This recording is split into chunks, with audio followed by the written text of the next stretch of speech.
교제실하고 저기 주방 쪽에 계신 지체분들 예배당으로 들어와 주시기 바랍니다. 오늘도 기쁜 마음으로 주님께 찬양 드리고 본예배 시작하도록 하겠습니다. 마라나타 찬양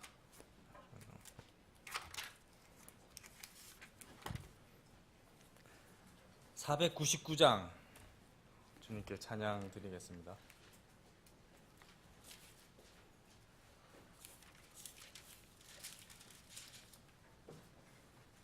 네, 499장 1절, 2절 간주 4절 드리겠습니다.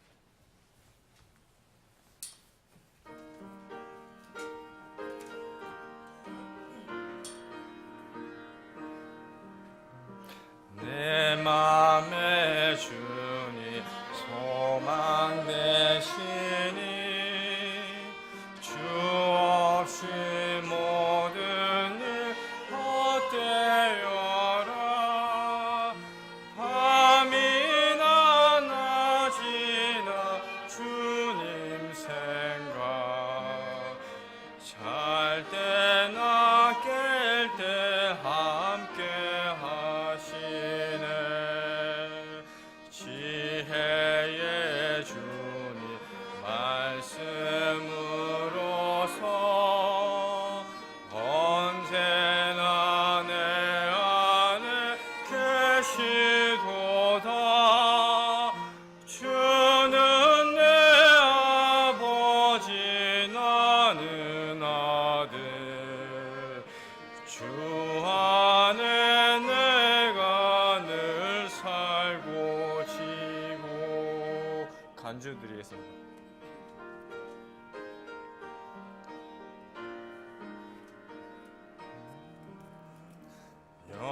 영원한 주님 내 승리의 주 하늘의 기쁨을 주시도다. 어떠한 고난이 닥쳐와도 만유의 주님 소망 되시네. 아멘. 찬양 한 곡 더 드리도록 하겠습니다. 393장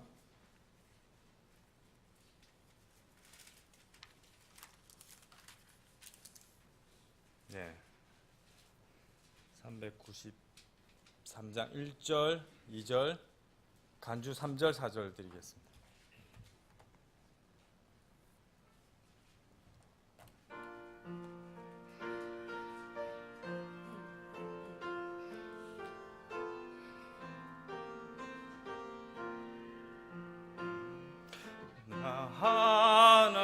하나님을 떠나서 끝없이 헤맬 때 주 빛을 바라본 후에 주 내 안에 사시네. 주 내 맘속에 살아계시네. 큰 구원을 받았네. 주 내게 사시네. 주 말씀 빛이 비친 후 곧 어둠 다가고 생명의 다시 찾으니 주 내 안에 사시네. 주 내 맘속에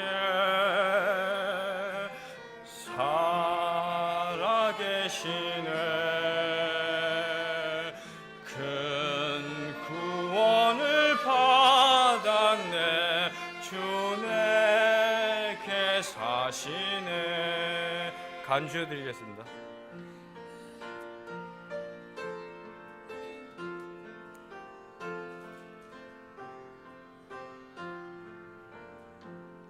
저 시야 속에 생명이 들어있음 같이 하나님 영이 내 맘속에 들어와 계시네. 주 내 맘속에 살아 계시네. 큰 구원을 받았네. 주 내게 사시네. 주 예수님을 따르길 나 심히 원하네. 주 성령 내게 임하사 주 내 안에 사시네. 주 내 맘속에 살아 계시네. 큰 구원을 받았네. 주 내게 사시네. 아멘.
예, 다 같이 일어나셔서 찬송가 27장으로 주님께 찬양 드리겠습니다. 찬송가 27장입니다. 간주 없이 이어서 드리겠습니다.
천사 소리 모아서 늘 찬송 드리네. 늘 찬송 드리네. 영죽을 나를 살리려 그 영광 버리고 그 부끄러운 십자가 날 위해 지 날 위해 지셨네. 나 이제 생명 있음은 주님의 은사요. 저 사망 권세 이기니 큰 기쁨 넘치네. 큰 기쁨 넘치네. 주님의 보좌 있는데 천한 몸 이르러 그 영광 몸소 배울 때 내 기쁨 넘치리. 내 기쁨 넘치리. 아멘. 예, 다 같이 기도드리겠습니다. 거룩하신 하나님 아버지, 지난 한 주간도 우리를 지켜주시고 또 말씀으로 붙들어 주셔서 감사를 드립니다. 그리고 다시 주님의 몸된 교회로 모여서 우리의 구주 되시는 주님께 찬양 드릴 수 있는 특권 주셔서 또한 감사를 드립니다. 마음을 다해 이 시간 온전히 드려지는 예배가 되도록 인도하여 주시옵소서. 먼저 우리가 우리 마음의 우상을 세우고 또 자신을 위해 터진 물 저장고를 파서 주님이 슬퍼하는 일을 행했다면 이 시간 내려놓고 주님께 아뢰어 용서받길 원합니다. 주님, 우리를 용서하여 주시옵고 다시 주님을 향해 나아갈 수 있도록 저희들을 붙잡아 일으켜 주시옵소서. 주님, 주님께서 우리를 핏값으로 사셨기에 우리 자신은 우리의 것이 아님을 잘 알고 있습니다. 주님의 것인 우리가 무엇을 해야 할지도 잘 알고 있습니다. 하지만 이 육신이 또 세상이 저 대적 마귀가 우리를 주님께 나아오지 못하도록 하고 있습니다.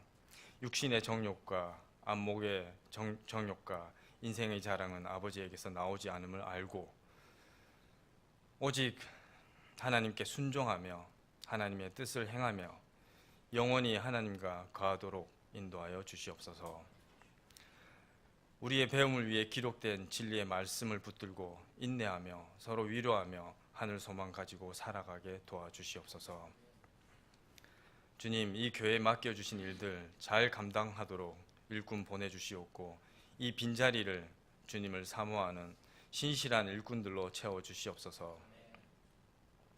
세상의 의술로는 고칠 수 없는 질병으로 신음하고 있는 지체들 주님의 권능의 손으로 치유해 주셔서 감사함으로 또 기쁨으로 다 같이 모여 주님께 영광 돌릴 수 있도록 도와주시옵소서. 무엇보다 아직 주님을 알지 못하는 우리의 가족들, 친지들 그리고 이웃들 우리의 기도 소리를 들으시고 온 천하보다 귀한 그 혼이 구원받도록 그들의 마음을 움직여 주시옵소서. 이번 한 해 구원의 간증 소리가 많이 들리길 간절히 원합니다. 도와주시옵소서. 끝나는 시간까지 함께하여 주시옵고 주님 홀로 영광 받아 주시옵소서. 감사드리오며 거룩하신 우리 주 예수 그리스도의 이름으로 기도드렸습니다. 아멘. 예, 다 같이 앉아 주시고요. 이어서 찬송가 202장 드리신 후에 헌물 기도가 있겠습니다. 찬송가 202장입니다.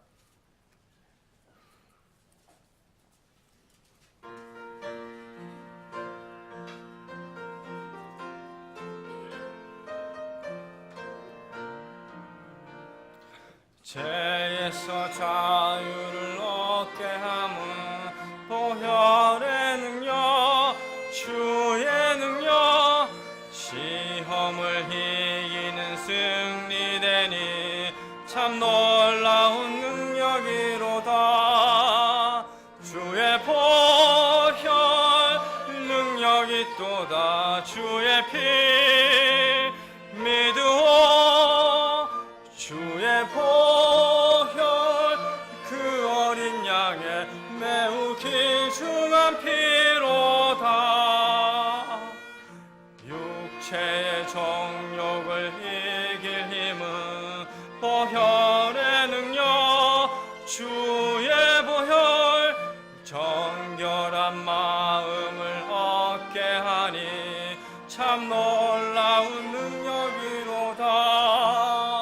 주의 보혈 능력이 있도다. 주의 피 믿으오. 주의 보혈 그 어린 양의 매우 귀중한 피로다. 눈보다 더 희게 밝히는 것 보혈의 능력. 주의 보혈 부정한 모든 것 밝히시니 참 놀라운 능력이로다. 주의 보혈 능력이 있도다. 주의 피 믿으오. 주의 보혈 그 어린 양의 매우 귀중한 피로다. 구주의 복음을 전할 제목 보혈의 능력.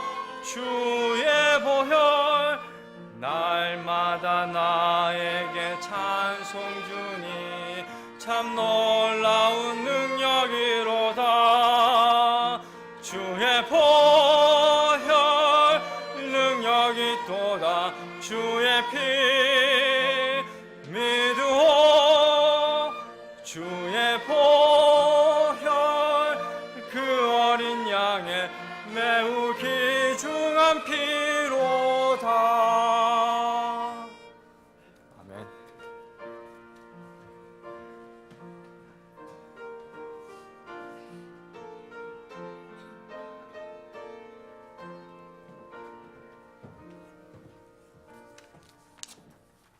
주님께 바친 헌물을 위해 기도하도록 하겠습니다.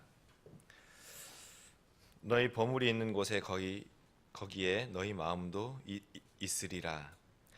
아버지 하나님, 저와 같은 교만한 죄인도 주님께 은총을 입어 중한 죄짐을 벗고 이 자리에서 주님을 아버지라 부르며 예배드릴 수 있도록 자녀 삼아 주심에 감사와 찬양을 드립니다.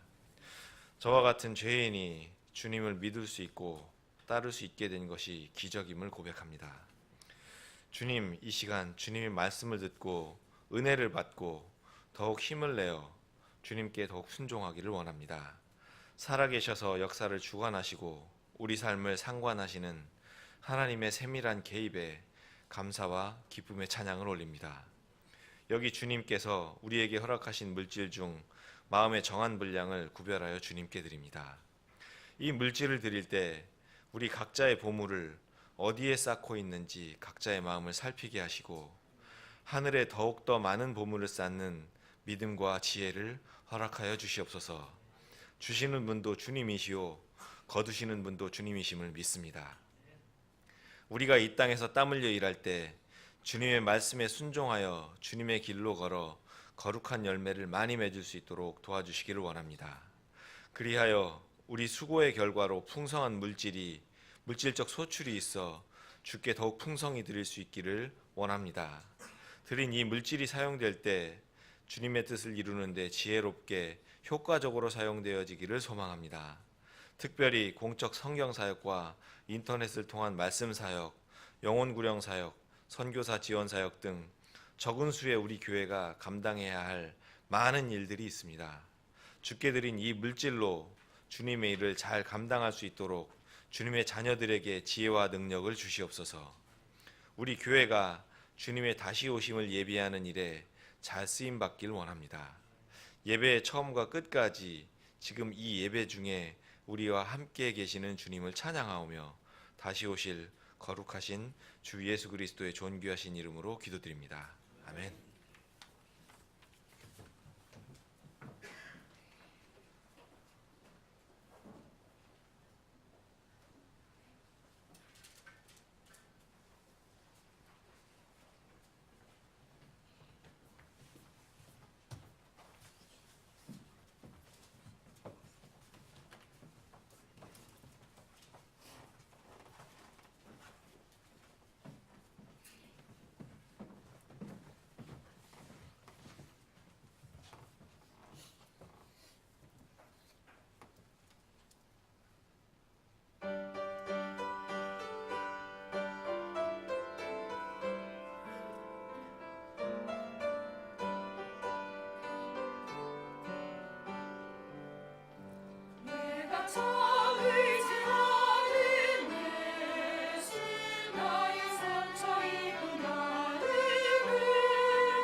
네, 교회 소식 알려드리겠습니다.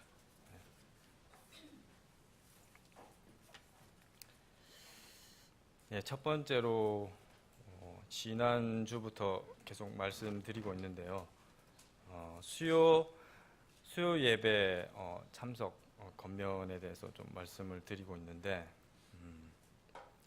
지금 수요 예배 오시면 이쪽 줄만 이렇게 지체분들이 이렇게 차 있어요. 이렇게 앉아 계세요. 임 집사님 뒤쪽으로 이렇게 다 이렇게 앉아 계시더라고요. 어떻게 이쪽 줄은 또 권 집사님을 앞에 또 자리에 앉혀야 되는지. 네. 아무튼 예, 시간 관리 지혜롭게 하셔가지고 예, 많이 참석하셔서 또 수요일 같이 또 기도드리고 하니까 기도로서 또 예배로서 또 승리하는 한 해가 됐으면 좋겠습니다. 예. 다음으로 주님의 지상 명령인 전도 선교를 위한 하나하나 운동에 동참해 주시기 바랍니다. 회원 지체 한 사람당 전도 대상자 1인 이상을 정하여 저번에 말씀드렸죠. 그 비치된 소정의 그 양식에 적어서 기도함에 넣어 주시면 다 같이 교회가 다 같이 기도하도록 하겠습니다. 다음으로 2월 첫 주일 2월 4일부터 중고등부 성경 공부 모임을 작년부와 별도로 실시하고 있습니다. 해당되는 부모님들은 겉면에서 그 중고등부 아이들이 다 참석할 수 있도록 건면해 주시기 바랍니다. 그리고 공적 성경 사역 출범, 그리고 교회 자가 건물 확보, 그리고 교회 영적 물리적 부흥을 위해서도 계속 기도해 주시기 바랍니다. 마지막으로 2월 셋째 주 성경 암송 구절 같이 합독하도록 하겠습니다. 시작하겠습니다. 너희가 잘 행함으로 고난을 받는 것이 하나님의 뜻일진데 악을 행함으로 고난을 받는 것보다 그것이 더 나으리라. 베드로전서 3장 17절 말씀. 아멘.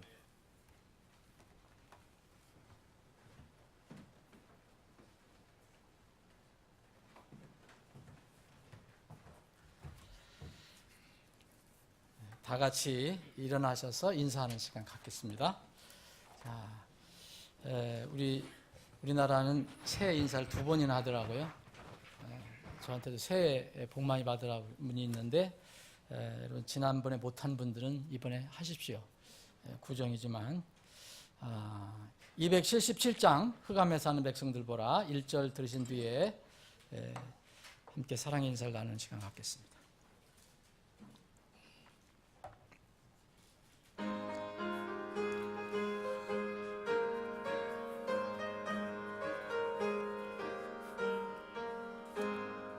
흑암에 사는 백성들을 보라 수많은 심령 멸망하겠네.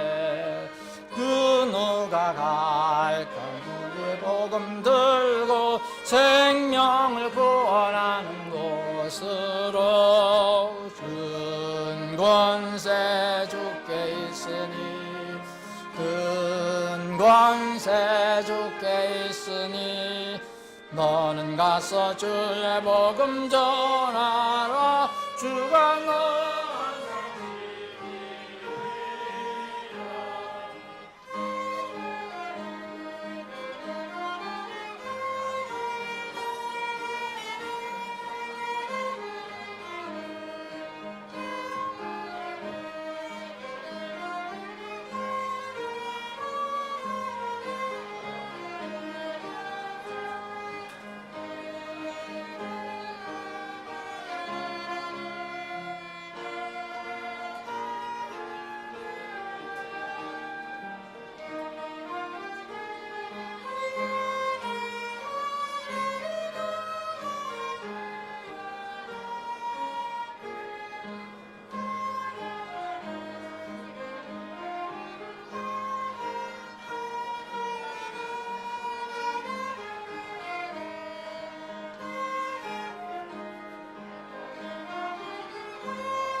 온천하 만민 승리의 그날에 영광과 찬송 주께 드리네.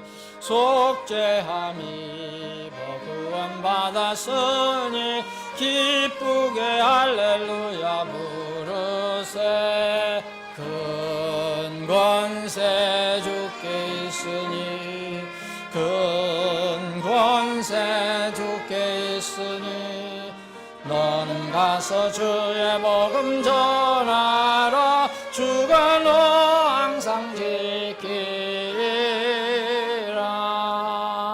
아멘.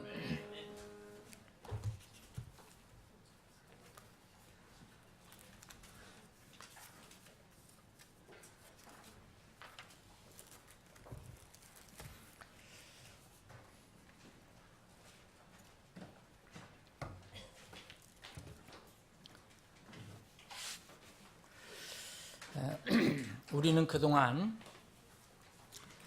인생에 금년 들어와서 인생의 가장 기본적인 것이 무엇이냐, 첫날 새해 첫 주에 살펴봤고, 그리고 그 이후로 계속해서 그리스도인들이 된 후, 구원받은 후에 신앙생활의 가장 기본적인 것들이 무엇인가, 이것에 관해서 지난주까지 살펴봤습니다.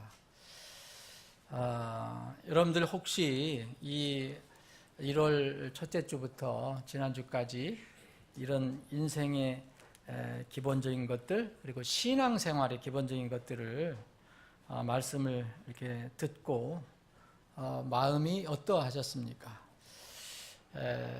그 말씀을 서로 나누고 편안하셨습니까? 아니면은 좀 불편하셨습니까? 이번 명절 여러분들 잘 쉬었을 것으로 저는 생각합니다. 명절 동안에 마음 편안하셨는지 모르겠습니다. 안식하셨는지 모르겠습니다. 오늘은 그래서 진정한 안식이 무엇인가를 우리가 서로 잘 아는 말씀을 가지고 다시 한번 생각해 보는 시간을 갖기를 원합니다.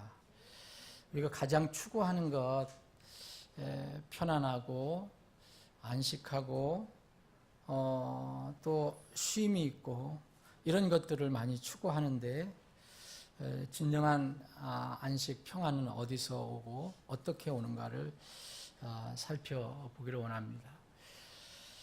육체의 평안과 정신적인 평안은 분명히 다릅니다.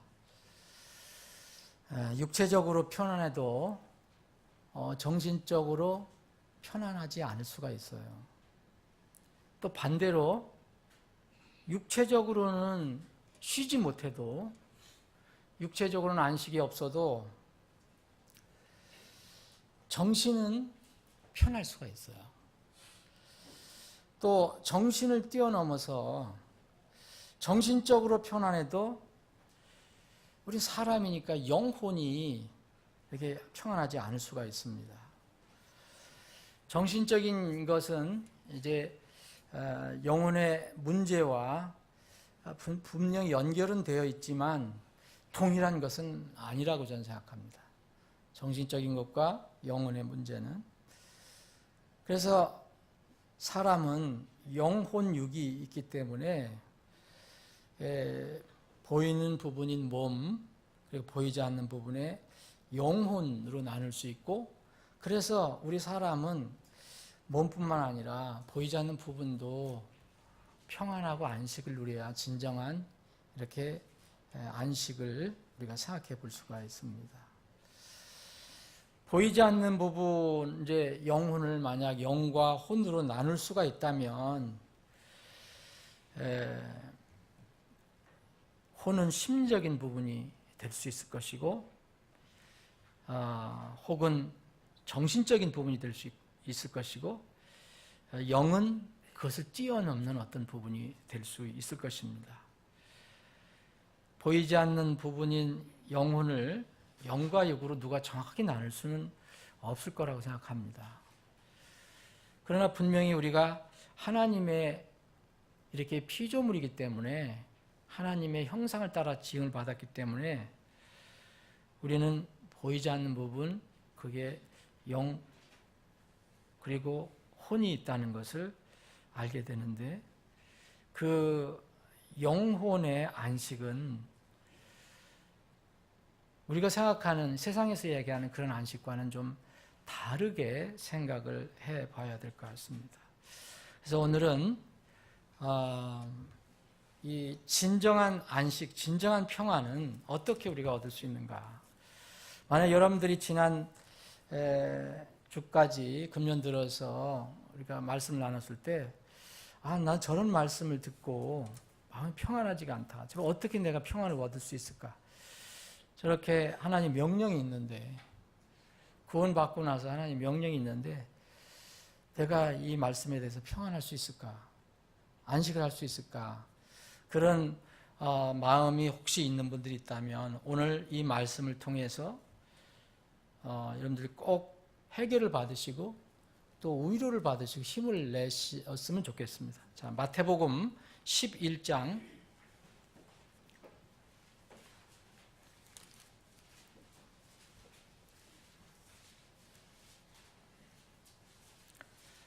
제가 11장 20절부터 이렇게 쭉 읽겠습니다. 끝절까지 읽는데요. 그 앞에 부분은 여러분들이 뒤에 부분을 이해를 돕기 위해서 제가 읽어드리는 겁니다. 그 부분은 제가 설명을 드리지 않겠습니다.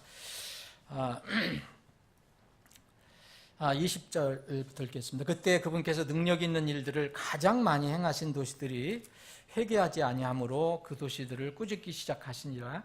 고라시나 내게 화가 있을지어다. 벳세다야 내게 화가 있을지어다. 너희 안에서 행한 능력 있는 일들을 두로와 시돈에서 행하였더라면 그들이 벌써 오래전에 굵은 베옷을 입고 재 속에서 회개하였으리라. 그러나 내가 너희에게 이르노니 심판날에 두로와 시돈이 너희보다 견디기 쉬우리라. 가버나움아 네가 하늘에까지 높여졌으나 지옥에까지 떨어지리라. 내 안에서 행한 능력 있는 일들을 소돔에서 행하였더라면 그 도시가 이날까지 남아 있었으리라. 그러나 내가 너희에게 이르노니 심판날에 소돔 땅이 너보다 견디기 쉬우리라. 그때에 예수님께서 응답하여 이르시되 오늘과 땅의 주인이신 아버지여, 아버지께서 이것들을 지혜롭고 분별 있는 자들에게는 숨기시고 아기들에게는 드러내셨사오니 감사하나이다. 우리가 24절 끝내고 말씀하시고 나서 또 25절에 보면 예수님께서 그때에 응답하셔서 뭐에 대해서 응답하셔서 말씀하셨다고 기록이 되어 있는데 누가 예수님께 말씀하신 게 없어요. 근데 응답하셨다고 그랬거든요. 그러시면서 말씀을 하셔요. 그래서 바로 하늘과 땅의 주이신 아버지여, 그러면서 아버지를 부르는 것을 우리가 보면 성경에 기록되어 있지 않지만 아버지 하나님께서 이 순간에 아들 하나님에게 뭔가를 또 주신 것으로 지금 생각을 해볼 수 있습니다. 그래서 26절에 보면 과연 그러하옵나이다. 아버지여 그리하심이 아버지 보시기에 좋았나이다.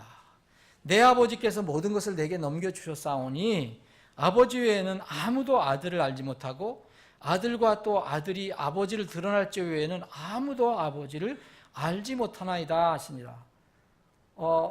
어떤 하나님의 아버지의 말씀이 분명히 있었던 것 같은데 이 말씀을 듣고 예수님께서 응답하셔서 아버지와 아들과의 관계를 얘기하시고 또 그 아들이 하나님, 예수님이 하나님 아버지를 이렇게 드러내는 자에 관해서 알려주는 자에 대해서 말씀하고 계십니다. 그런 뒤에 이제 그 우리가 잘 알고 있는 그 유명한 말씀을 우리에게 주셨어요. 28절부터 30절까지는 함께 여러분들과 제가 함께 읽겠습니다. 시작합니다.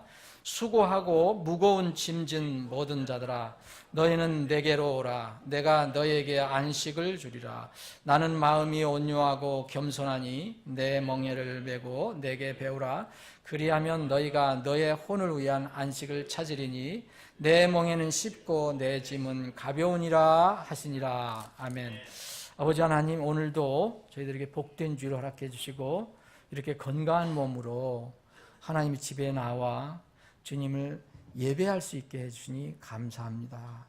튼튼한 늘 두 다리를 주시고 또 마음도 주님을 향한 마음을 주셔서 주님 오실 때까지 하나님 집에 예배하는 저희들이 되게 해주시기를 원합니다.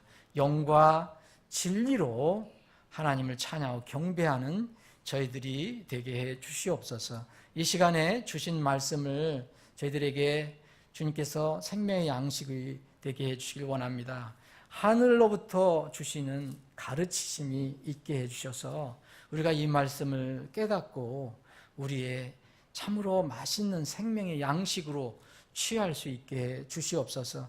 그래서 말씀의 양식을 얻고 이 세상에 나가서 무슨 일이든 말씀으로 승리하고 해결하고 전진할 수 있는 저희들이 되게 해 주시옵소서.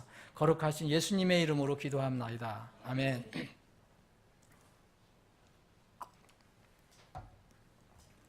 수고하고 무거운 짐진 자들이라, 이 구절은 여러분들이 너무 많이 이렇게 익숙하게 많이 읽으셔서 아마 거의 외우시기도 할 겁니다. 근데 여러분들이 가지고 계신 성경, 흠정역 3판 가지고 있는 분들하고 5판 가지고 있는 분들 조금 차이가 있어요. 앞으로는 이게 다 통일이 되어야 되는데 제가 오늘 말씀을 드리면서 그 부분도 이야기를 드리겠습니다. 자, 여기서 주님께서 아버지와 이렇게 대화를 나누시면서 이 말씀을 하셨어요. 이 말씀은 여기 주위에 분명히 제자들이 있었을 것이고요.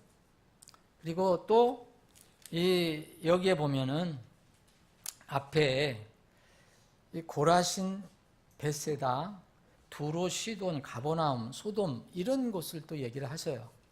그러니까 여기 주님께서 말씀하실 때 고라신, 벳세다 도시 이름이고요. 두로와 시돈도 그런데 가버나움도 그렇고 무슨 도시에 무슨 건물에 대해서 얘기를 하시는 게 아니고 여기에 살고 있었던 사람들을 향해서 말씀하시는 거거든요. 그러니까 예수님의 제자들이 분명히 있었을 것이고 또 예수님을 완전히 따르지 못하고 믿지 못하는 어떤 세상의 사람들도 있었을 것입니다. 그래서 예수님께서 가장 큰 능력을 이렇게 행한 그런 이 도시도 회개하지 않고 또 예수님이 뭐 한두 번 가서 이렇게 지난 그런 도시들도 회개하지 않으면 나중에 심판을 받는데 심판의 정도는 분명히 차이가 있을 것이다. 많은 기회를 받은 사람, 하나님께서 많은 능력을 베풀어 준 그런 그 도시는 더 심한 심판, 더 무서운 심판을 받을 것이다.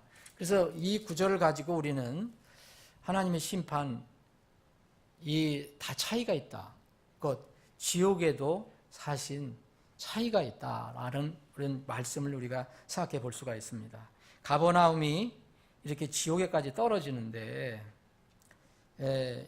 이 소돔과 비교해서 소돔은 아주 나쁜 도시잖아요. 그래서 소돔에 있는 사람들보다 이 가버나움에 있는 사람들이 덜 고통받을 것 같은데 주님은 반대로 얘기를 하시거든요. 왜냐하면 이유는 가버나움에 더 많은 기회를 주셨기 때문에 가버나움 사람들에게. 그래서 이 주님께서 지금 말씀하신 주위에는 분명히 제자들이 있고 세상 사람들이 있을 것이라고 생각합니다. 아버지와 대화를 나누시고 바로 이 두 부류의 사람들을 향해서 주신 말씀이라고 생각합니다. 28절부터 30절 말씀은. 그래서 첫 번째는 수고하고 무거운 짐진 모든 자들아 그렇게 되어 있어요. 근데 여기에 이제 정확히 해보면 수고하고 무거운 짐진 너희 모든 자들이라 했어요. 너희를 집어넣으면 좋을 것 같고요. 너희는 내게로 오라. 내가 너희에게 안식을 주리라. 이런 말씀을 28절에 첫 번째 하고 계십니다. 이것은 모든 사람들이 진정한 안식, 한 번 안식을 얻으면 변할 수 없는 이 영원한 안식을 얻을 수 있는 방법에 대해서 지금 말씀하고 계십니다. 죄인들을 향해서 지금 안식의 초청을 하고 계시는 것입니다. 이 세상이 끝난 후 다음 세상에서 곧 주님의 왕국에서 영원한 안식을 얻을 수 있는 유일한 방법을 얘기하고 계십니다. 그것은 예수님의 구원의 초청에 응하는 것입니다. 일생일 때 단 한 번 믿음의 결단으로 안식을 얻을 수 있는 것입니다. 여기서는 주님께서 단순하게 너희들 수고하고 무거운 짐을 지고 있다고 생각하면, 예수님께서 이렇게 부르시고 계십니다. 그런데 어떤 사람은 그렇게 생각지 않는다면 주님께 올 이유가 없겠죠. 예수님은 그런 사람들에게만 얘기하시니까요. 수고하고 무거운 짐진 너희 모든 자들아, 너희는 내게로 오라. 주님께 가면 주님께서 선물을 주시는데, 내가 너희에게 안식을 주리라. 주신다고 그랬어요. 주신다. 이 오늘 말씀은 여러분들 우리말도 완전히 분별이 되어 있지만 영어로도 이렇게 살펴볼 수 있는 분은 완전 단어 자체가 틀리다는 걸 알 수 있어요. 이건 주신다 그랬어요. 주신다. 우리가 주님께 가면은 우리가 뭘 노력을 해서 얻는 게 아니라 주님께서 예비하신 어떤 선물을 그냥 받는 겁니다. 주님은 주시고 우리는 받는 것입니다. 이것은 믿음을 통해서 하는 거죠. 그런데 대상은 자기가 정말 무거운 짐을 지고 간다라고 생각하는 사람들에게만 해당되는 거예요. 너희 수고. 근데 모든 사람이 해당되는데 주님께 오지 않는 사람들이 있거든요. 안식을 선물로 주시는 주체는 곧 예수님이시고, 그 안식의 선물을 받는 사람은 너희입니다. 여기서 이제 3판에서 너희가 빠졌는데, 이 너희 곧 주님의 초청을 받고 주님께 나와야 할 사람들입니다. 주께서만 우리에게 진정한 안식을 주실 수 있어요. 세상에서 우리가 구하는 것, 일시적인 건 모르지만 그거는 영원한 안식이 될 수가 없습니다. 시편 기자가 시편 4편 8절에 보면 내가 평안히 눕고 자기도 하리니 그랬어요. 여러분 어떻게 지난밤에 잘 평안하게 잘 수 있습니까? 내가 평안히 눕고 자기도 하리니 주여 주께서만 나를 안전히 거하게 하시리라 그랬어요. 주께서만 나를 안전히 거하게 하신다는 거예요. 바로 주님께 나갈 때만 우리가 이 선물을 받을 수 있어요. 수고하고 무거운 짐을 진 너희 모든 자들, 이건 비유를 말씀하신 거죠. 여러분들 예수님 만날 때 여러분들이 진짜 실제의 물리적인 짐을 지고 가신 건 아니었잖아요. 무거운 짐을 운반하는 사람을 주님께서는 이렇게 비유적으로 말씀하신 것입니다. 어떤 사람이 무거운 짐을 지고 가고 있어요. 목적지 가는데 점점 힘이 빠집니다. 요새는 자동차 싣고 가지만 옛날엔 다 짐을 지고 갔어요. 가면 갈수록 짐은 더 무겁게 느껴지고 그의 어깨를 누르지요. 요새는 저는 이제 거의 갈 기회가 없지만 젊어서는 산에를 자주 갔어요. 산에 가는 걸 좋아했어요. 등산을 좋아했죠.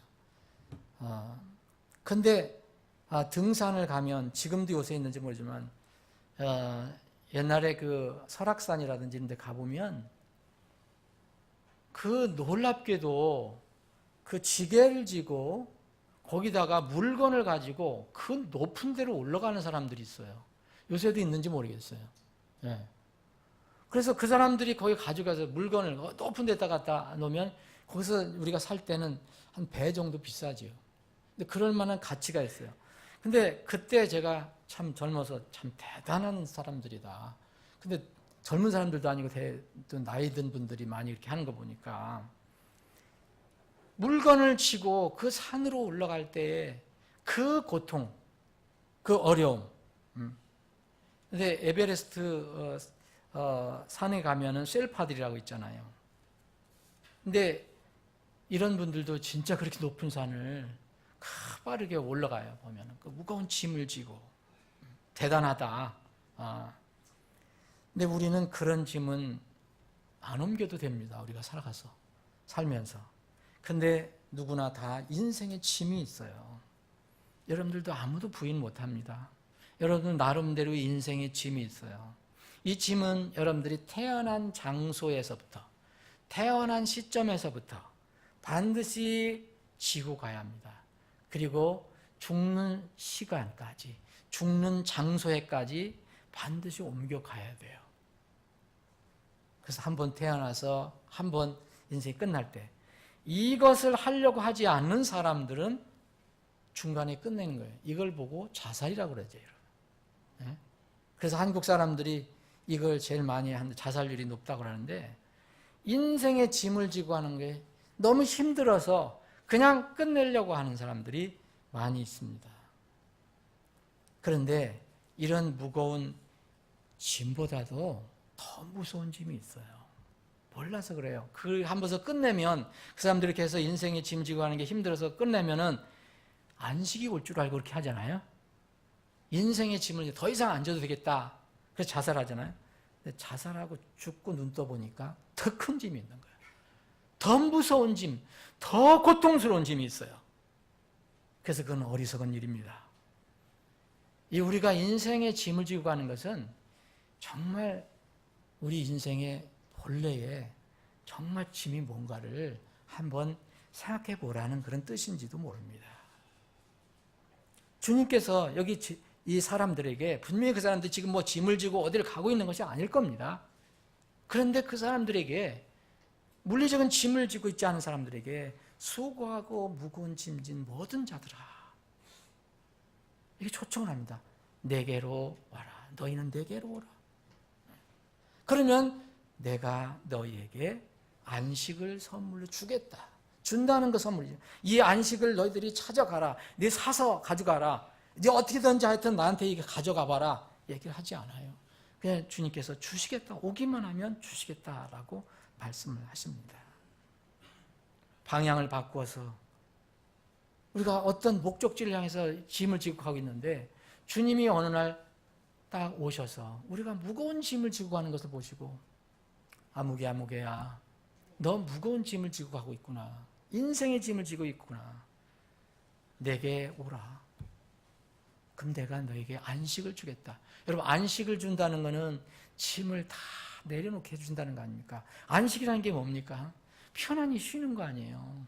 쉼이 있는 거 아니에요. 쉼. 그걸 주시겠다고 얘기합니다. 그 무거운 짐을 내가 책임져 주겠다라고 말씀하십니다. 여러분, 그 짐은 바로 인생이 지고 가는, 많은 사람들이 깨닫지 못하는 바로 가장 무서운 죄짐입니다. 이 죄짐은 이 살아있을 때도 이 죄가 누르지만 이걸 해결을 안 하고 인생의 물리적인 짐만 해결하려고 한 사람들이 다음 세상에서 여전히 지고 가야 할 짐입니다. 죄짐, 이 죄짐을 주님께서 해결해 주시겠다라고 말씀하시는 겁니다. 여기에 유대인들도 분명히 있습니다. 제자들도 대부분 유대인들입니다. 유대인들은 온갖 율법과 종교의식을 가지고 있었어요. 그래서 그게 무거운 짐이었어요. 마태복음 23장 4절에 보면 그 바리새인들, 서기관들, 장로들이 율법은 가르쳐주면서 자기들은 하지 않아요. 다른 일반 사람들에게 이거 해라 하라 이렇게 하면서 자기들은 하지를 않습니다. 이런 일반 사람들이 지고 가 있는 이런 무거운 율법의 짐을 내가 내려놓게 해주겠다라고 주님께서 말씀하시는 겁니다. 이 무거운 짐을 메시아 대신 그리스도께 이제 내려놓고 나와서 구원을 받으면 진정한 안식을 누릴 수 있다는 이런 초청입니다. 주 예수를 믿으라. 그리하면 네가 구원을 받고 내 집이 받으리라. 주님께 나와서 주님만 믿기만 하면 누구든지 얻을 수 있는 이 선물, 이것은 바로 사망의 짐입니다. 사람이 그래서 태어날 때부터 누구든지 죽어야 되기 때문에 사망의 짐을 지고 하는 겁니다. 그 사망이 왜 왔는지 모르는 사람이 있지만 이 죄 때문에 온 것을 이제 알게 되면 그 죄짐을 벗어내야 되는 것입니다. 사람은 누구나 구원의 복음을 알고 믿기 전에는 자기도 모르는 가운데 죽음의 짐, 이 사망의 짐을 지고 가는 겁니다. 한 번 죽는 것은 사람들에게 정해진 것이요 그랬어요. 이 무거운 짐은 오직 예수님만 맡으실 수 있어요. 그래서 예수님이 자청하신 겁니다. 내게 오라. 내가 너에게 안식을 주겠다. 죄의 싹은 사망이지만 하나님의 선물은 예수 그리스도 우리 주를 통한 영원한 생명이니라. 이게 주님께서 우리에게 약속해 주신 것입니다. 예수님 외에 그런 안식을 준다고 하는 사람이 있으면 그는 가짜라는 것을 금방 압니다. 다른 방법이 없습니다. 다른 사람 안에는 구원이 없나니 하늘 아래서 우리를 구원할 다른 이름을 세상 가운데 사람들 가운데 주지 아니하셨느니라. 그래서 예수님이 초청하신 겁니다. 우리는 이런 초청을 다른 사람들에게 할 수 없어요. 내게 와라. 내가 내 죄짐을 사망의 짐을 다 내려놓게 해주겠다. 안식을 주겠다. 그렇게 할 수 있는 사람은 아무도 없어요.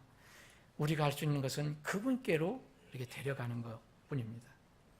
두 번째, 여기 29절 30절은 또 다르게 얘기를 하세요. 신자들을 향한 저는 안식의 초청이라고 생각합니다. 영혼의 유월절을 거쳐서 영혼의 안식을 얻은 신자들은 나팔 소리가 나기 전까지, 하나님 나라에 들어가기 전까지는 여전히 이 땅에서 먼지난 이 땅을 밟고 살아가야 합니다. 여전히 유혹과 죄와 불의가 많은 세상에서 살아가야 합니다. 주님의 재림의 그 시간까지는 우리는 이 삶을 계속 해야 합니다. 그러면 어떻게 안식을 또 얻을 수 있을까? 여러분 28절에 안식을 주셨는데 또 29절에 또 안식을 또 얘기하세요. 안식의 주인인 예수님께 나와서 영혼의 안식을 얻은 사람입니다. 그게 만약 28절에 정말 이 명령에 따라 주님께 나왔다면, 진실한 마음으로 나왔다면 안식을 얻었습니다. 주신다고 그랬으니까. 그런데 29절 다시 명령하십니다. 여기는 말씀하시는 것이 좀 달라요. 여러분들이 잘 읽어보시면 분명한 차이를 아실 것입니다. 나는 마음이 온유하고 겸손하니 내 멍에를, 여기에 내 멍에를 앞에 너희 우애가 3판에는 빠졌습니다. 5판에 돼 있는지 모르지만 하여튼 너희는 내게로 오라. 나는 마음이 온유하고 겸손하니 내 위에 너희 위에 내 멍에를 메고 내게 배우라. 그리하면 너희가 너의 혼을 위한 안식을 찾으리니. 이거는 선물하고는 좀 달라요. 이거를 어떤 사람은 오해해서 종교로 해석을 하려고 해요. 그래서 은혜로만 하나님께 가는 게 아니다. 이렇게 우리가 힘을 들여서 뭔가를, 내 우애라고 그랬죠? 너희 우애라고 했어요.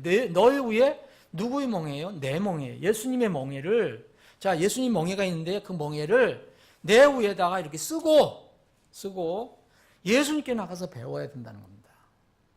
그리하면 그 결과로 너희가 너의 혼을 위한 안식을 찾으리니 내 멍에는 쉽고 내 짐은 가벼우니라. 이렇게 말씀하셨어요.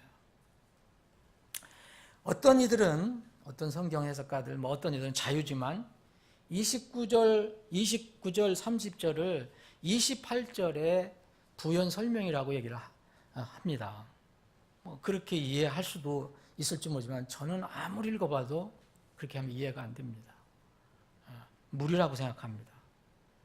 분명히 주님께서 두 부류의 사람들을 대상으로 지금 진리를 가르치신 것이라고 저는 믿습니다. 하나님 아버지께서 조금 전에 예수님께 뭔가 예수님과 대화를 나눈 것이 분명합니다. 25절, 26절을 보면요. 27절을 보면.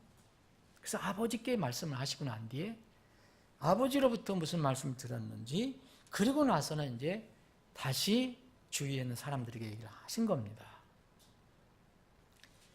여러분, 두 부류의 사람들이 뭐냐? 28절에는 분명히 구원받지 않은 사람들을 말씀하신 거라고 봅니다. 정말 죄인들이에요. 아무것도 할 수 없는, 무슨 자기 힘으로 아무것도 할 수 없는, 단지 그냥 주님의 초청장을 받으면 그 앞에 나가는 것밖에 할 수 없는 사람들.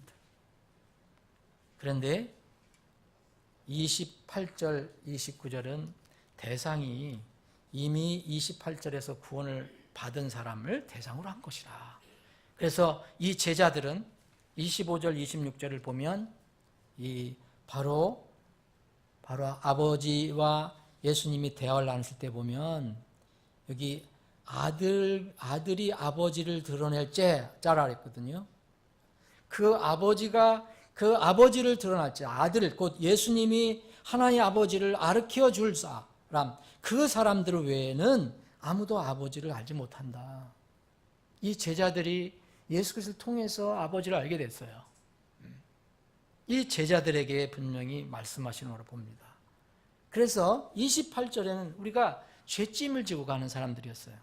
그런데 29절은 여기서 예수님께서 뭐라고 말씀하셨냐면 내 멍에를 메고 내게 배우라 이렇게 말씀하셨어요.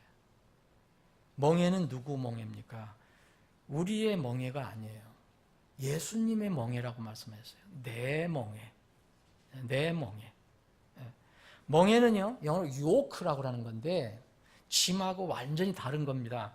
짐은 그 어떤 멍에라든지 이런 기구에 실어져 있는 것을 얘기하는 거고, 이 멍에는 짐을 실는 기구예요. 도구예요. 소나 말의 등에 짐을 실기 위해서 장착해 놓은 그 기구를 우리가 멍에라고 합니다. 이것을 주님은 이제 이스라엘 사람들을 잘 알게 해주시기 위해서 이 비유를 하신 거예요. 그 땅에서나 팔레스타인 땅이나 우리 지금 옛날에 있었을 때 시골에서 농사 질 때하고 같습니다. 단 차이가 있어요. 우리나라는 소나 말을 통해서 농사를 지을 때 쟁기를 이제 끌게 하면은 반드시 그 위에다 멍에를 씌우죠. 여러분들 아시죠? 멍에. 멍에를 씌우고 그 날 그냥 그 몸에다가 하면 상처 나서 못 하잖아요. 그래서 멍에를 씌웁니다. 그리고 거기 연결해서 무슨 짐을 나르게 한다든지 아니면 밭을 갈게 해요. 이걸 멍에예요. 근데 이 팔레스타인 지방에는 이 멍에를 소 하나로 삼지 않아서 항상 두 마리로 세웁니다. 여러분들 그림 같은 걸 한번 보시면 좋을 겁니다. 소 두 마리를 멍에 하나로다가 연결시켜서 같이 가게 합니다. 이게 팔레스타인의 소가는 법이에요. 말도 마찬가지예요. 이거를 주님께서 말씀하신 거예요. 이것을 알면은 왜 주님께서 이런 말씀하신가 금방 이해를 할 것입니다. 성경에서 제시된 멍에는 이 용례 외에 다른 용례도 많아요. 속박된 거, 노예된 것을 또 멍에라고도 얘기해요. 그리고 신약에 와서는 사도행전 15장이라든지 갈라디아서 5장 같은 데 보면 이 지켜야 할 율법, 의식 이런 거 관습도 멍에라고 그랬어요. 멍에를 벗어나야 된다. 널 벗어나야 된다. 그리고 구약의 예레미야 애가에 보면은 고통 혹은 십자가를 멍에라고도 표현했어요. 죄에 대한 징벌도 멍에라고 했습니다. 그런데 오늘 본문에서 주님께서 말씀하신 것은 주님의 내 멍에예요. 이런 멍에하고는 다른 거예요. 주님이 지시는 무슨 멍에가 있는 거예요. 이건 뭐겠느냐? 너희 위에 내 멍에를 메고 내게 배우라. 이것은 바로 주님이 가르쳐 주신 하나님의 말씀, 명령, 진리 이것을 말합니다.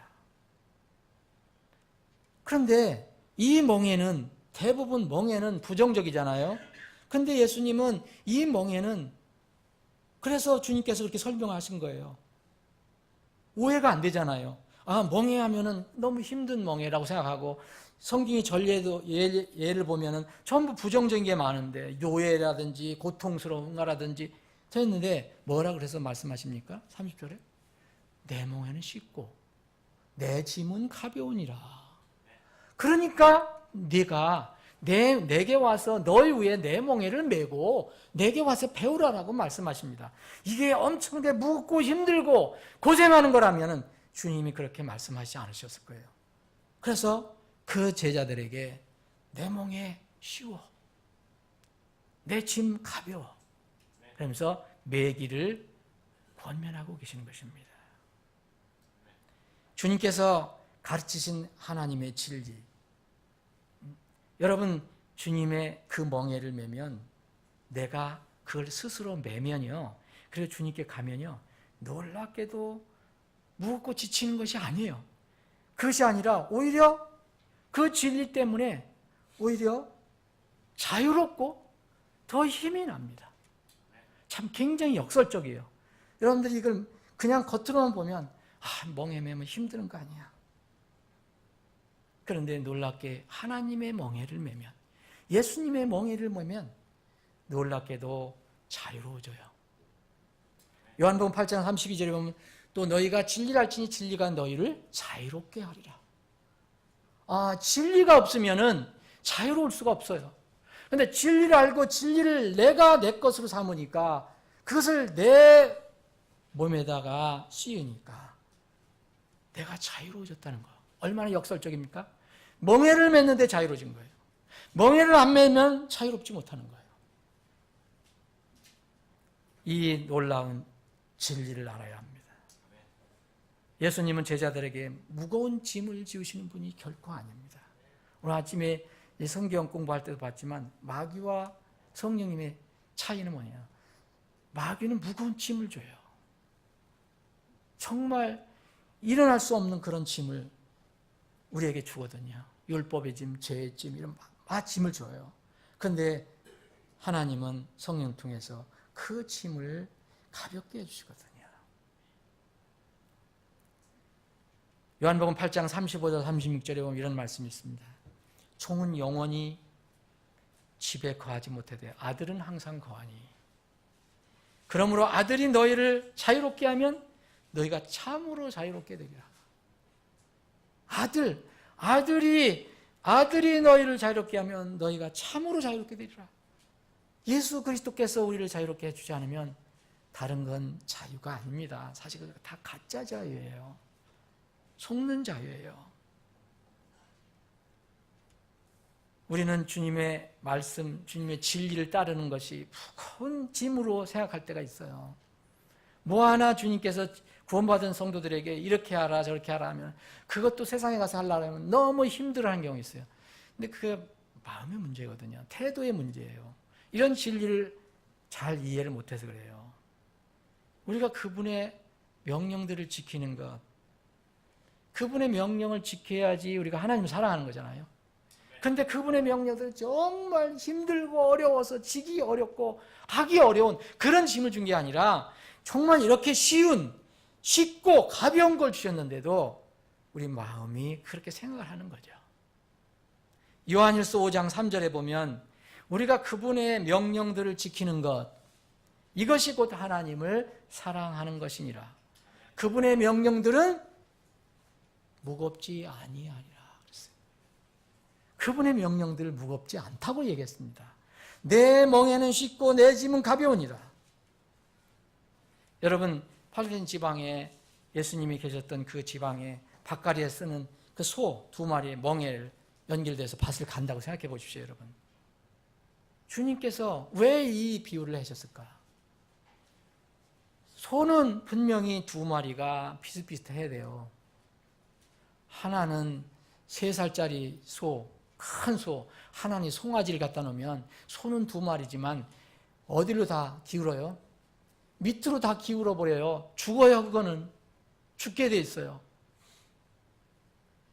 그런데 이 2 소가 비슷한 소면은 두 소가 힘을 나눠서 짐을 나눠서 잘 밭을 갈고 갑니다. 근데 주님께서 그 모습을 이제 연상하시고 아마 말씀하신 거예요. 그런데 여기서 주님께서 하신 것은 내 멍에라고 그랬잖아요. 내가 멍에를 지고 간다. 너희는 그냥 와서 내 멍에 밑에 들어오기만 하면 된다. 그 말씀입니다. 주님의 멍에 아래 들어가서 주님과 1조만 되는 거예요. 하나만 되면 돼요. 1조가 되면 돼요. 그러면은 그 짐은 결코 무겁지 않다는 거예요. 여러분, 주님께서 모든 것을 담당해 주시겠다는 뜻입니다. 내게만 오면 내가 내 것을 담당해 주겠다. 여러분, 주님과 사실은 그 두 똑같은 소멍에가 아니에요. 우리는 주님 앞에 가면 주님께서 다 찌고 하시는 멍이에요. 우린 사실 거기서 콧노래 부르면서 가는 거죠. 만약 한다면. 네? 그런데도 우리가 이걸 무겁다고 생각하면 마음에 정말 문제입니다. 주님께서 이렇게 말씀하셨습니다. 왜 짐을 못 맡기냐?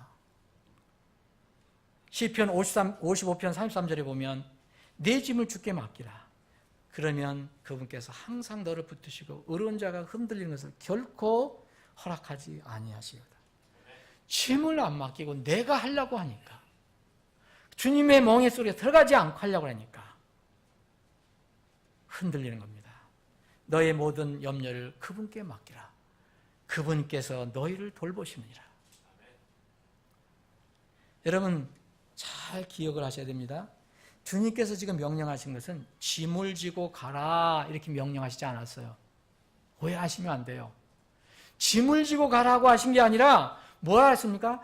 내 멍에를 메라 얘기해요. 그것도 혼자 메는 게 아니에요. 예수님 메고 가시는데 그 밑에 그냥 가라는 거예요. 내 멍에도 아니잖아요. 주님의 멍에.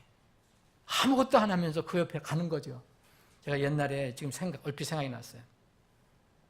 우리 교회가 이사를 할 때 물건을 이제 그 당산동에서도 그렇고 저쪽에서도 그렇고 이 지에 이렇게 계단을 타고 내려올 때가 있었어요. 뭘 올릴 때도 그랬었고. 근데 그때 우트만 목사하고 있었잖아요. 우트만 목사가. 우리 형제들 누구 있었던 것 같고. 그래서 나도 힘이 없지만 그걸 거들었거든요. 그런데 여러분, 정말 내가 무슨 힘이 있겠어요? 그게 다 나는 그냥 살짝 손만 대고 있어요. 손만 대고 있어. 우트만 목사가 다 했어. 힘이 세니까. 네. 그래서 미안하더라고, 속으로. 그럼 어쩔 수 없잖아요. 나는 그래도 했어요, 거기에. 같이 멍에를 메고. 그 생각이 얼핏 나는 거예요, 지금. 왜 주님께서 내 멍에를 메라고 하셨을까? 우리가 이걸 못하는 겁니다. 여기까지가 어려움이에요. 멍에라는 것은 여러분, 주님께서 말씀하신 멍에는 뭡니까? 주님이 이 세상에 봉사하러 오셨잖아요. 섬기러 오셨잖아요. 여기서 멍에는 사실 뭘 얘기하느냐면 멍에를 맨다는 것은 어떤 사람들에 의해서 내가 수고한다는 겁니다. 섬기는 것을 상징하는 거예요. 그래서 예수님은 내 멍에라고 그랬어요. 예수님의, 여러분들 그렇게 하면 또 예수님의 십자가를 어떻게 짓냐. 예수님의 십자가와 예수님의 내 십자가와 예수님의 멍에는 다릅니다. 주님의 십자가를 메고 갈 사람은 이 세상에 한 사람도 없어요. 그건 오직 한 분만 내시는 거예요. 하나님 아버지께서 조금 지금 대화를 나누셨는데 그 아들에게만 주시는 그런 십자가예요. 오직 예수님만 질 수 있는 십자가예요. 아버지가 아들에게만 맡기셨어요. 그래서 여러분 성경 읽어보시면 다 그의 십자가, 그분의 십자가를 얘기하는 거예요. 그 십자가. 예수님이 십자가 지고 가실 때 강제로 한번 잠깐 동안 지고 간 사람이 있었어요. 구레네 시몬이라고. 너무 예수님이 힘들어 하시는 거 보니까 옆에 있던 구레네 시몬을 잠시 이렇게 예수님 십자가를 맨 적이 있어요. 그런데 그 구레네 시몬이 그 십자가를 맸어도 그거는 구레네 시몬의 십자가가 아닙니다. 예수님의 십자가예요. 유일한 십자가예요. 그래서 주님께서 우리에게, 제자들에게는 이렇게 말씀하세요. 여기서는 내 멍에를 매라 했죠. 제자들에게는 너희들도 내 십자가를 지고 따라와라, 그렇게 얘기하신 적이 없어요. 이건 큰일 납니다. 여러분, 예수님의 십자가는 이 세상 죄를 다 가지고 가시는 십자가인데 우리가 어떻게 그 십자가를 가지고 갑니까? 그래서 여러분들이 이 예수님께서 말씀하신 거 보면 그 바로 앞에 장만 보셔도 이 10장이 바로 제자들을 부르시는 장면이잖아요. 근데 여기 10장 38절에 보면 또 자기 십자가를 지고 내 뒤를 따르지 아니하는 자는 내게 합당하지 아니하다. 여기 뭐예요? 자기 십자가는 것은 예수님 십자가가 아니에요. 각자에 맡겨진 십자가입니다. 이건 사람을 구원하는 십자가가 아니에요. 우리가 구원받고 나서 제자로서 지고 가야 할 십자가예요. 각자의 십자가. 여러분, 이 예수님의 내 멍에하고 우리가 가지고 있는 이 십자가는 분명히 차이가 있음을 알아야 합니다. 이 멍에를, 예수님의 멍에를 매지 않으면 여러분 편할 것 같죠? 그런데 그렇게 되면 너의 혼을 위한 안식을, 거꾸로 얘기하면 찾지 못한다는 거예요. 여러분, 구원을 받았습니다. 우리가 예수님을 통해서. 그런데 예수님이 다시 말씀하세요. 나는 마음이 겸손하고 온유하니 내 위에 내 멍에를 메고 내게 배우라. 그리하면 너희가 너의 혼을 위한 안식을 찾으리니 그랬어요. 여러분, 이 말씀을 여러분 이해하십니까? 우리는 이 멍에를 매기를 싫어하는 겁니다. 그러면서 안식을 찾으려고 하는 거예요. 그러니까 세상 안식이 오는 거예요. 세상 거짓 안식이 오는 거예요. 그런데 그 안식 오래 가지 못합니다. 여러분, 주님께 순종하고 주님을 섬길 때 비로소 안식이 온다는 거예요. 예수님이 그걸 가르쳐 주는 겁니다.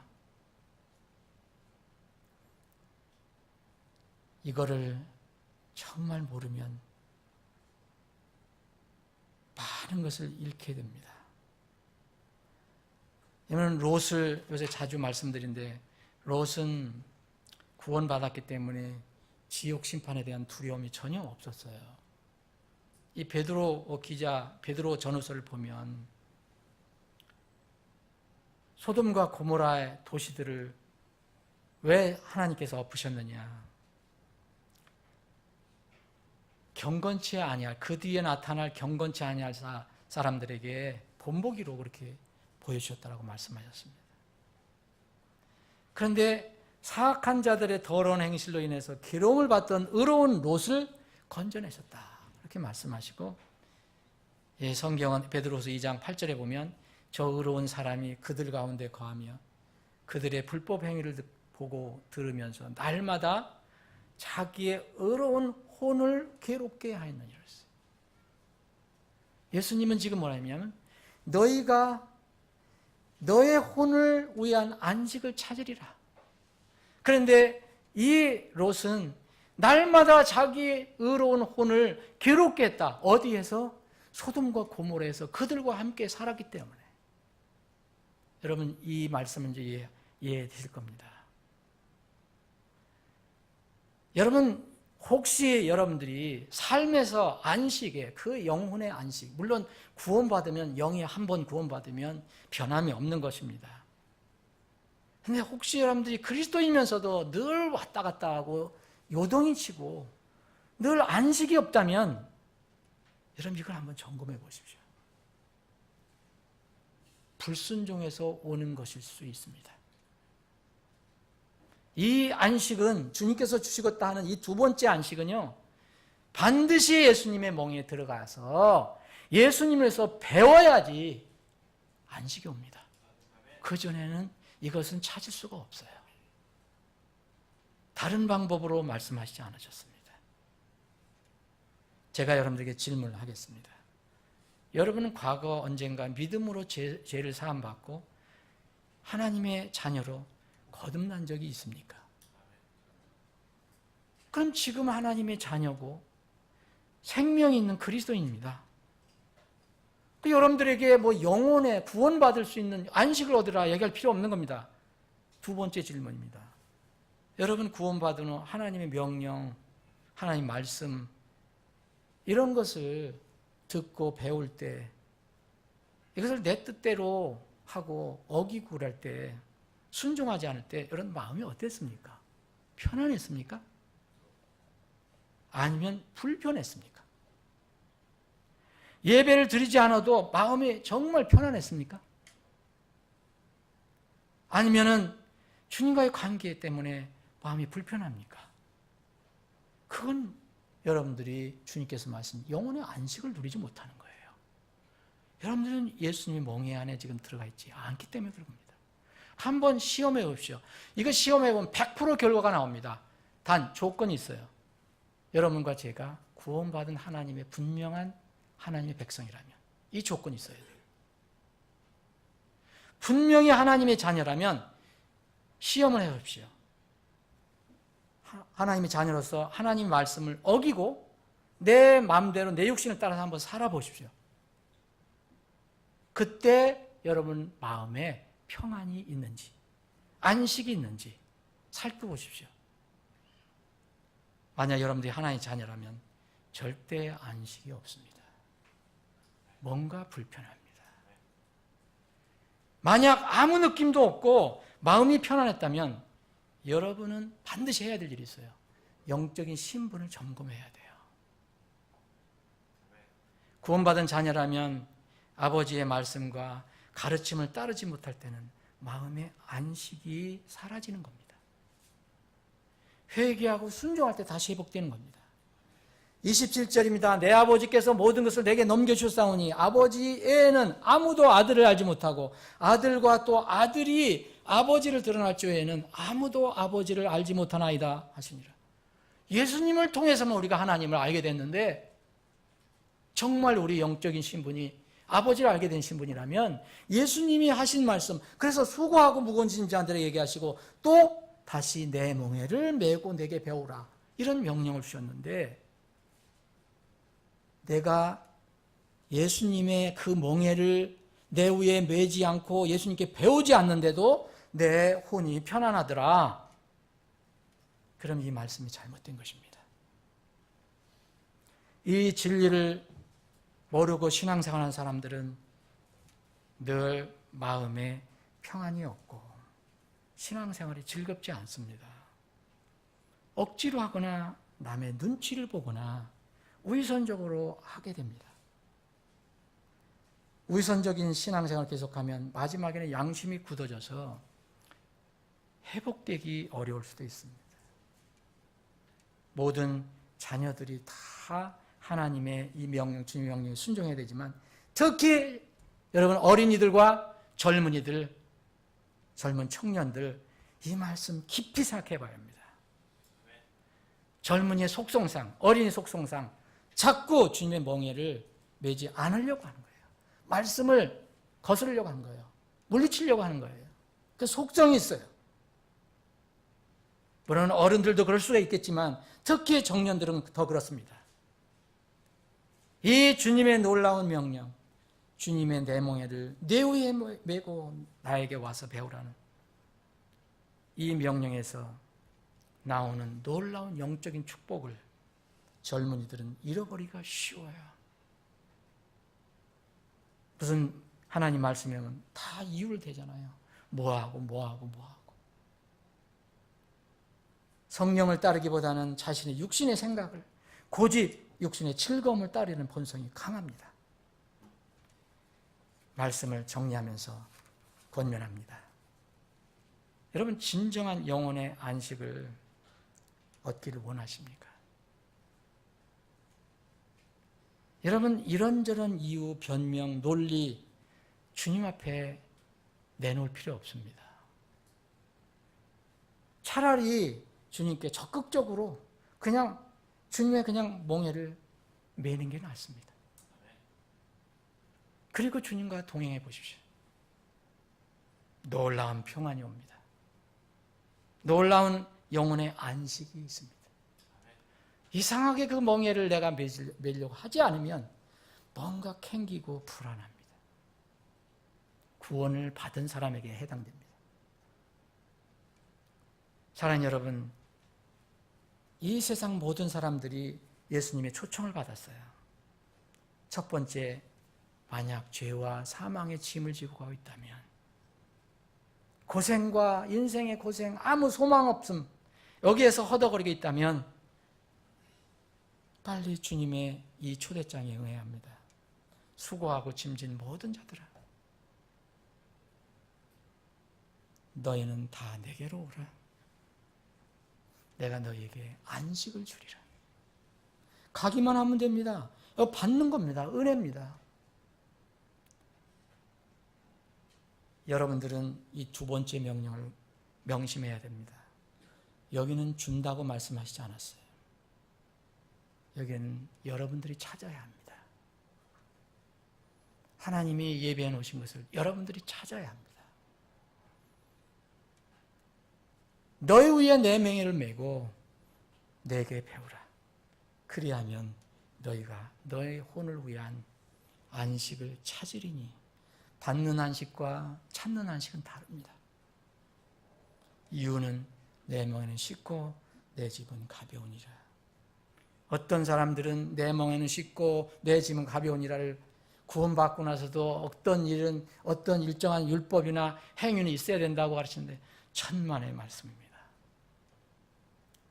이것은 구원받은 사람의 영혼의 안식을, 평안을 위해서 주신 말씀입니다. 부디 이런 은혜가 주님의 멍에를 내 위에 메고 그분께 나가서 배울 때 놀라운 주님으로부터 오는 그 영혼의 안식을 우리 모두가 찾게 되기를 소원합니다. 기도하시겠습니다.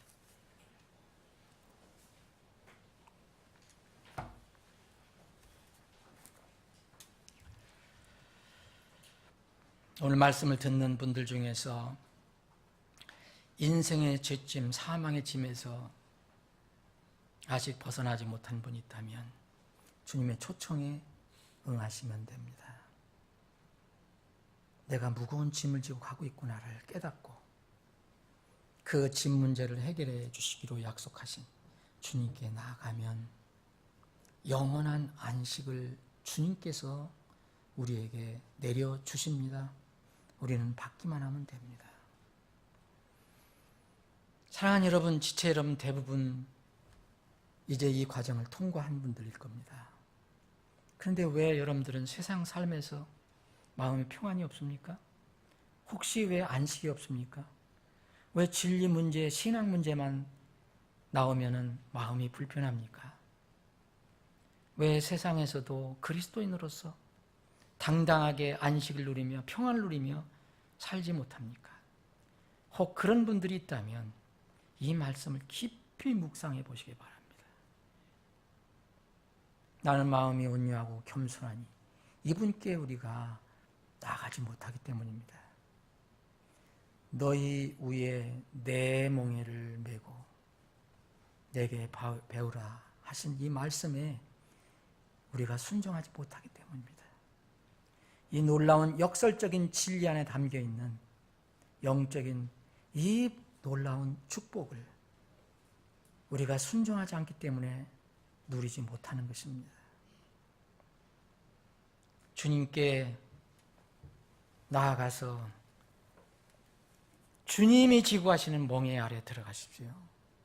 그리고 그분께서 날마다 가르쳐 주시는 것을 기도하며 듣고 그분과 함께 동행해 보십시오. 그러면 이제까지 내가 찾지 못한 놀라운 나의 혼을 위한 안식을 찾게 될 것입니다. 이런 은혜가 여러분들의 순종을 통해서 여러분들에게 풍성히 임하기를 소원합니다. 아버지 하나님, 오늘도 말씀을 주심을 감사합니다. 오늘 이 말씀을 통해서 다시 힘을 얻게 하심을 감사합니다. 혹 우리 가운데 이 안식의 문제로 인해서 나는 왜 그리스도인인데 왜 날마다 이 갈등을 하고 마음에 평안이 없고 안식이 없을까?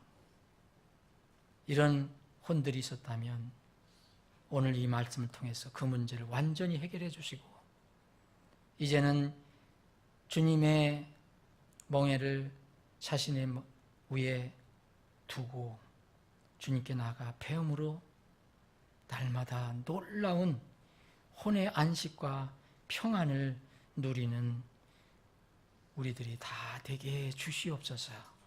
거룩하신 예수님의 이름으로 기도합나이다. 아멘.